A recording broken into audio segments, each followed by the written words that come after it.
दूसरा केजरीवाल, क्योंकि वो भी मुख्यमंत्री बन गया है थप्पड़ खा के, तो हो सकता है मैं भी सांसद बन जाऊं थप्पड़ खा के। और शायद यही सिखाया हो केजरीवाल जी ने, अभी मीटिंग हुई थी इनकी, व्यक्तिगत रूप से मिले थे जाकर के। ये स्क्रिप्ट केजरीवाल जी की लिखी है और कोई केजरीवाल जी ने कहा भाई देखो मेरा तो सीजन चला गया क्योंकि मैं कई बार खा चुका, अब लोग सोचेंगे कि ये स्टंट है, तुम शुरू कर लो, 3 बार नहीं खाना 2 बार खा लेना। तो अभी तो 1 बार और बाकी होगा, मेरे हिसाब से कम इलेक्शन तक 1 बार और होना चाहिए। मुझे ये संदेह है कि थप्पड़ लगना तो बड़ी शर्मनाक बात मानी जाती है। अगर मुझे कोई थप्पड़ मार दे तो शायद मैं कुछ दिन तक मुंह लेकर के बाहर भी ना निकल पाऊं, या मैं बदला लूं। अब ना तो वो बदला लेने की बात कर रहा है, वो ताल ठोक रहा है, तो ताल तो ठोक रहा है, इसका मतलब पैसे दे करके प्रायोजित थप्पड़ भी हो सकता है। पहले भी हुए दिल्ली में ऐसे कांड।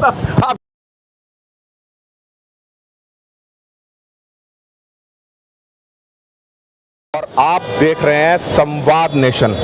इस वक्त मैं खड़ा हूं शाहदरा के दुर्गापुरी चौक पर और मेरे पीछे आप देख सकते हैं दुर्गा मंदिर है। आज यहां पर कुछ नवयुवक खड़े हुए हैं। कल एक वाकया हुआ था, कल चौथा पुश्ता पर जब उत्तर पूर्वी दिल्ली से कांग्रेस के प्रत्याशी कन्हैया कुमार अपना प्रचार कर रहे थे तो राष्ट्रवादी 2 युवकों ने, मैं राष्ट्रवादी ही कहूंगा, राष्ट्रवादी 2 युवकों ने हार पहनाने के बहाने कन्हैया कुमार के ऊपर केजरीवाल 2 की तरह जोरदार तमाचा जड़ दिया। आज मैं युवकों से पूछूंगा इस मामले में उनकी क्या राय है। मेरे साथ मोहित जी खड़े हैं। मोहित जी, मैं आपसे ये पूछना चाहूंगा, कल जो दोनों युवकों ने कन्हैया कुमार के साथ करा, क्या आप इसका समर्थन करते हैं या इसकी निंदा करते हैं? देखिए जी, मैं इसका खुला समर्थन करता हूँ। मैं इसका खुला समर्थन इसलिए करता हूँ कि आपको याद होगा जब हम स्कूलों में पढ़ते थे तो हमको पढ़ाया जाता था कि सेना से प्यार करो, सेना का सम्मान करो। हमारे स्कूलों में कई बार हम छोटे बच्चे ड्रेस पहन के वो भजन भी गाते थे, नन्ना मुन्ना राई हूँ, देश का सिपाही हूँ। यानी कि बचपन से हमारे खून में ये डाला गया है कि सेना जो है हमारे लिए सम्मान की पात्र है और हमें हर हाल में सेना से प्यार करना चाहिए।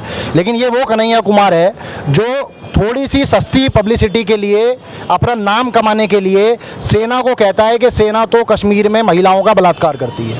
अब आप मुझे बताइए, जो भी पूरे हिंदुस्तान के अंदर देशभक्त होगा, सेना से प्यार करने वाला व्यक्ति होगा, जब वो इस तरीके के स्टेटमेंट को सुनेगा तो उसका खून खौलेगा कि नहीं खौलेगा?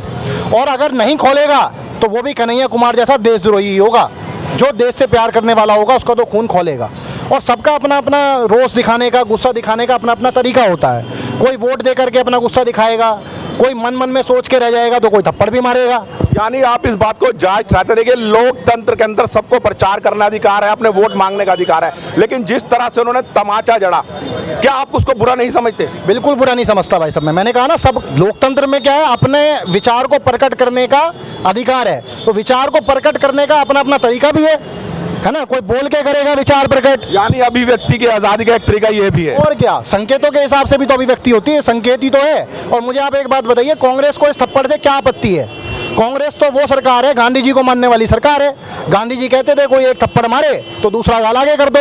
अभी तो 4 दिन शेष है। मैं तो कहता हूँ दोनों गाल खुले लेकर के घूमना चाहिए बिना सिक्योरिटी के, ताकि हर गाल पे तमाचा लगता हुआ चले। लेकिन देखा गया इस थप्पड़ कांड के बाद कन्हैया कुमार इस तरह से ताल ठोकता नजर आ रहा है। वो ये दिखा रहा है कि मुझे कोई फर्क नहीं पड़ा। इस बात से संदेह पैदा होता है कि कहीं ये थप्पड़ जानबूझ के तो नहीं लगवाया गया पैसे दे करके। ये हो सकता है। मुझे ये संदेह है कि थप्पड़ लगना तो बड़ी शर्मनाक बात मानी जाती है।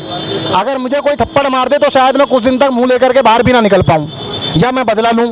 अब ना तो वो बदला लेने की बात कर रहा है, वो ताल ठोक रहा है, तो ताल तो ठोक रहा है, इसका मतलब पैसे दे करके प्रायोजित थप्पड़ भी हो सकता है। पहले भी हुए दिल्ली में ऐसे कांड। आप ये मानते हैं? मेरे साथ एक हमारे बुजुर्गवार साथी जी भी खड़े हैं। आप इस मामले में क्या कहना चाहेंगे? इस मामले की निंदा करेंगे या प्रशंसा करेंगे? देखिए, निंदा का तो सवाल ही नहीं होता है, क्योंकि जिस तरह देशद्रोही आदमी ने हमारे देश की टुकड़े टुकड़े करने की बात करता है, फौजियों को गाली देता है और हमारी माता बहनों को गाली देता है। लेकिन आपने अभी कहा कि टुकड़े टुकड़े की, जब वो कहता है कि जिस वक्त ये नारे लगे मैं वहां पर मौजूद नहीं था। जी, सब यही कहते हैं भाई साहब। कल आप मेरा इंटरव्यू ले रहे हैं, कल मैं बोलूँगा मैं था ही नहीं यहाँ पर, आपने ऐसे ही कहीं छुपने में छाप लिया होगा। क्या ये संभव है क्या?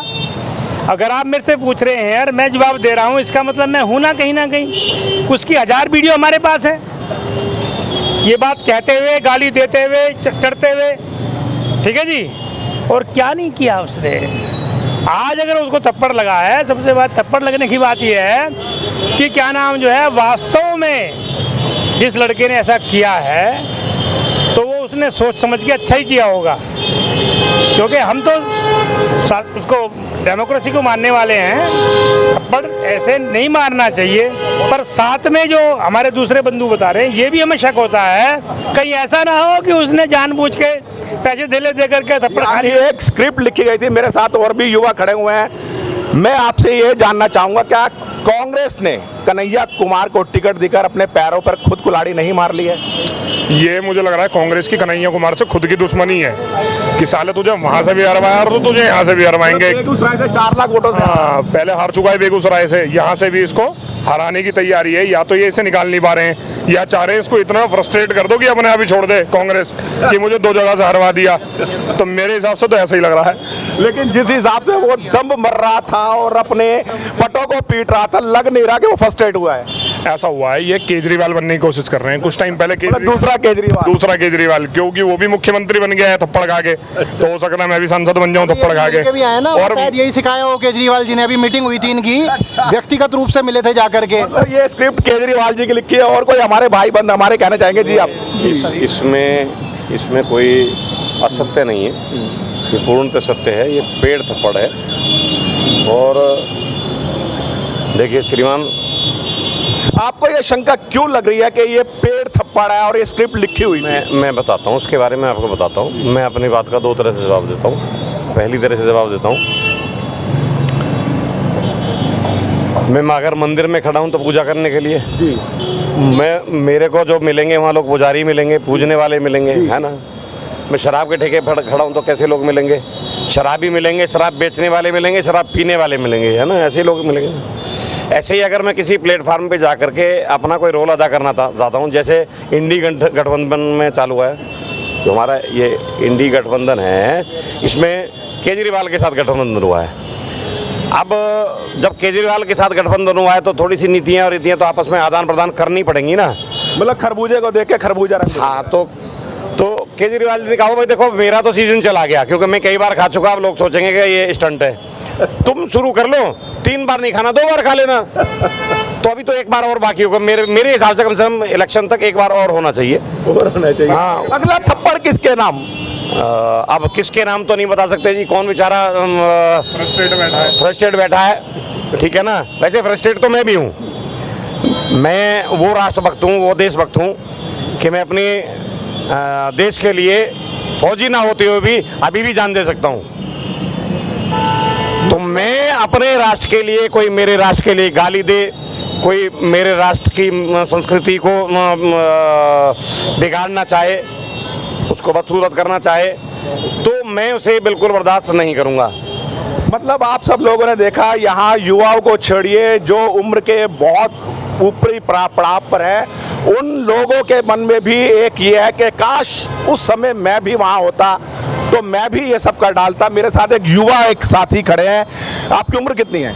मेरी 21 साल। 21 साल, मतलब वोट बन गया। पहले तो ये पूछूंगा, आप वोट किसको डालेंगे? कांग्रेस को, क्योंकि अभी वो सिंपैथी गेन कर रहे हैं, इस सिंपैथी में कांग्रेस को वोट डालेंगे या बीजेपी को? कांग्रेस को तो कभी नहीं, क्योंकि इतना खराब कैंडिडेट शायद ही कोई हो। क्यों खराब क्यों है वो कैंडिडेट, ये बताइए ना आप। जो मतलब कि भारतीय सेना को कहता है वो रेप करती है, भारत के टुकड़े करना चाहता है। इससे ऐसी हीन भावना वाला व्यक्ति भारत में है तो उसको देश से बाहर कर देना चाहिए। ऐसे व्यक्ति को रखना ही नहीं चाहिए। मतलब आप इस थप्पड़ को जायज मानते हैं? ये थप्पड़ उनको अगर बचपन में लग जाता तो ऐसे अपने विचार प्रकट ही नहीं कर पाते।